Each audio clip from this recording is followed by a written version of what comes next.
الحمد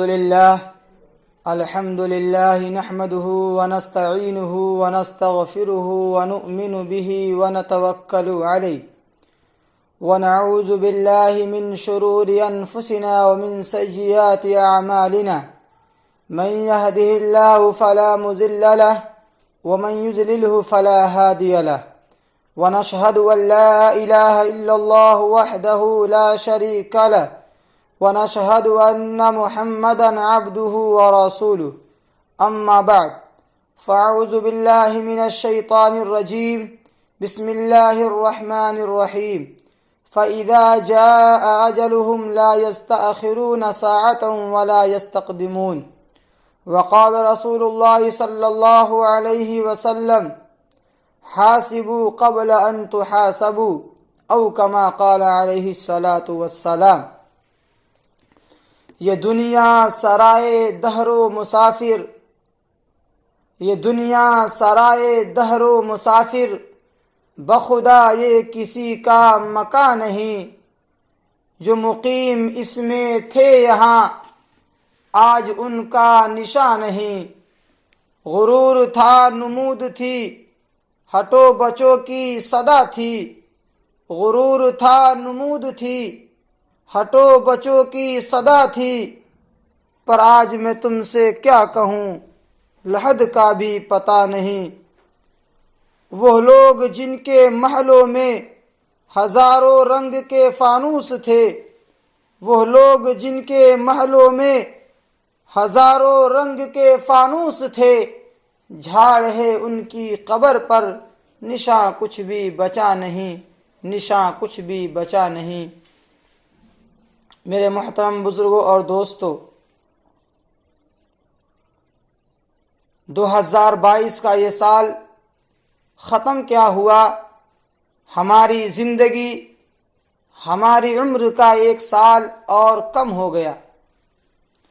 وہ 365 دن جو گزر گئے پھر اب وہ دوبارہ لوٹ کر نہیں آئیں گے، اور ہماری زندگی کے وہ 3,10,04,000 سیکنڈ جو ایک سال میں گزر گئے اب وہ دوبارہ لوٹ کر نہیں آئیں گے۔ آج ہمارے بہت سارے نوجوان نئے سال کی آمد پر ایک دوسرے کو مبارکباد پیش کرتے ہیں، موبائلوں کے ذریعے ہیپی نیو ایئر لکھ کر ایک دوسرے کو سینڈ کرتے ہیں۔ تو میں ایسے نوجوانوں سے کہنا چاہتا ہوں، اے نئے سال پر خوشیاں منانے والوں، اے اپنے جنم دن پر، اپنے برتھ ڈے پر خوشیاں اور رنگرلیاں منانے والوں، یہ دن خوشی منانے کا نہیں بلکہ یہ دن ماتم کرنے اور غم منانے کا دن ہے۔ ذرا سوچو تو صحیح، جیسے جیسے ہمارے دن کم ہوتے جا رہے ہیں ویسے ویسے ہم اپنے کفن، اپنے جنازے اور اپنی قبر سے قریب ہوتے جا رہے ہیں۔ اے موت سے غافل انسان، کیا تو دیکھتا نہیں کہ روزانہ بچے، بوڑھے، جوان، مرد، عورت اچانک بغیر کسی اطلاع کے سب کچھ چھوڑ چھاڑ کر اس دنیا سے کہاں رخصت ہوتے جا رہے ہیں؟ یہ بڑے بڑے بادشاہ، ملک کے صدر، وزیر اعظم، یہ بڑے بڑے ڈاکٹر، انجینئر، یہ اکڑفو دکھانے والے بڑے بڑے سیاستداں، یہ بڑے بڑے مالدار، سب کے سب اس دنیا کو چھوڑ کر کہاں غائب ہوتے جا رہے ہیں؟ میرے دوستو، حقیقت تو یہ ہے کہ یہ لوگ وہیں جا رہے ہیں جہاں سے آئے تھے، اور ہم کو بھی وہیں جانا ہے جہاں سے ہم آئے۔ میرے محترم بزرگوں اور دوستو، یہ 60-70 سالہ زندگی جو ہمیں ملی ہے وہ آخرت کے مقابلے میں ایک محدود زندگی ہے، جس کو کبھی نہ کبھی، جس کو کسی نہ کسی دن ختم ہونا ہی ہے۔ اللہ کے نبی جناب محمد رسول اللہ صلی اللہ علیہ وسلم فرماتے ہیں کہ اگر پوری دنیا کو رائی کے دانوں سے بھر دیا جائے، آپ جانتے ہیں کہ رائی کا دانہ کتنا چھوٹا ہوتا ہے، اور یہ بھی معلوم ہے کہ اگر کسی کا گھر رائی کے دانوں سے بھر دیا جائے تو پورے گھر والے مل کر بھی ان رائی کے دانوں کو نہیں گن سکتے۔ پھر دنیا کتنی بڑی ہے، پورا ہندوستان پاکستان لے لیجئے، اللہ کے نبی فرماتے ہیں کہ اگر پوری دنیا کو رائی کے دانوں سے بھر دیا جائے اور ایک رائی کا دانہ رکھنے کی بھی جگہ نہ ہو، پھر اللہ رب العزت ایک پرندے کو حکم دیں کہ اے پرندے، تو 1000 سال میں ایک دانہ اٹھا، روزانہ نہیں، ہفتے میں نہیں، مہینے میں نہیں، سال میں نہیں، بلکہ پورے 1000 سال پر ایک دانہ اٹھا۔ میرے دوستو، 1000 سال میں بھی وہ پرندہ اگر ایک دانہ اٹھائے تو خدا کی قسم ایک وقت ایسا آئے گا کہ پوری دنیا کا دانہ ختم ہو جائے گا، مگر پھر بھی آخرت کی زندگی کبھی ختم نہیں ہوگی۔ اتنی لمبی زندگی ہماری آخرت میں ہوگی۔ اس زندگی کے لیے ہم کیا تیاریاں کر رہے ہیں؟ اس زندگی کو سنوارنے کے لیے ہم کتنی فکر کر رہے ہیں؟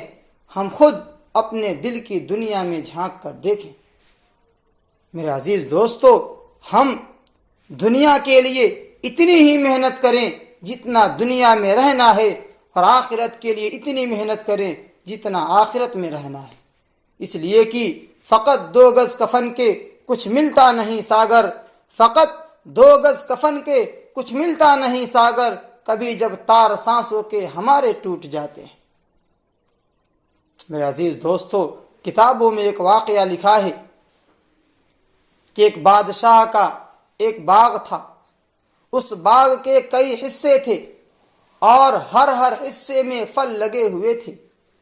چنانچہ اس بادشاہ نے ایک آدمی کو بھیجا کہ جاؤ اس باغ سے پھل توڑ کر لاؤ، کوشش کرنا کہ تم اچھے پھل توڑ کر لاؤ تاکہ میں تم سے خوش ہو کر تمہیں انعام دوں، لیکن میری ایک شرط ہے کہ جس حصے سے ایک دفعہ گزر جاؤ گے پھر دوبارہ اس حصے میں داخل ہونے کی اجازت نہیں ہوگی۔ چنانچہ اس آدمی نے ٹوکری ہاتھ میں لی اور باغ میں داخل ہوا۔ اس نے دیکھا کہ پہلے حصے میں بہت اچھے پھل لگے ہوئے ہیں۔ دل میں خیال آیا کہ یہاں سے پھل توڑ لوں۔ پھر سوچا کہ اگلے حصے میں جا کر دیکھ لیتا ہوں۔ جب اگلے حصے میں داخل ہوا تو وہاں پر اور اچھے پھل لگے ہوئے تھے۔ پھر دل میں خیال آیا کہ یہاں سے پھل توڑ لوں۔ پھر سوچا کہ اگلے حصے میں جا کر توڑ لوں گا، ہو سکتا ہے کہ وہاں اور اچھے پھل لگے ہوئے ہوں۔ جب وہ اگلے حصے میں داخل ہوا تو وہاں پر اور بہترین قسم کے پھل لگے ہوئے تھے۔ پھر دل میں خیال آیا کہ یہاں سے پھل توڑ لوں۔ پھر سوچا نہیں، میں اپنی ٹوکری میں سب سے اچھا پھل لے کر جاؤں گا۔ چنانچہ جب وہ آخری حصے میں داخل ہوا تو کیا دیکھتا ہے کہ اس حصے کے درختوں پر تو پھل ہی نہیں لگے۔ وہ آدمی وہیں کھڑا ہو کر رونے لگتا ہے اور افسوس کے ساتھ کہتا ہے کہ کاش مجھے پہلے پتا ہوتا کہ آخری حصے میں پھل ہی نہیں ہوں گے تو میں پہلے ہی پچھلے حصوں سے پھل توڑ لیتا۔ اے انسان، تیری زندگی کی مثال بھی ایسی ہی ہے۔ تیرا ہر دن تیرے لیے نیکیوں کا باغ ہے، تو اس میں سے نیکیوں کا پھل توڑ سکتا ہے، یعنی نیکی کر سکتا ہے۔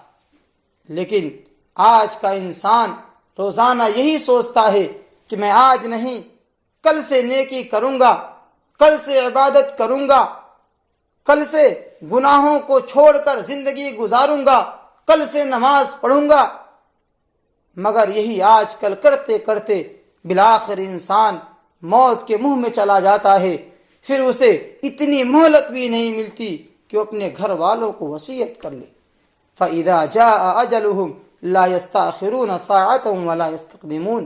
جب موت آ جاتی ہے تو نہ ایک لمحہ آگے ہوتی ہے اور نہ ایک لمحہ پیچھے ہوتی ہے۔ جب انسان کی موت کا وقت آ جاتا ہے، اگر اس کے ہاتھ میں پانی کا پیالہ ہوتا ہے تو اسے اتنی توفیق بھی نہیں ملتی کہ وہ پیالے کے پانی کو پی سکے، حتیٰ کہ آدھی سانس اندر ہوتی ہے اور آدھی باہر ہوتی ہے اور اس کی روح قبض کر لی جاتی ہے۔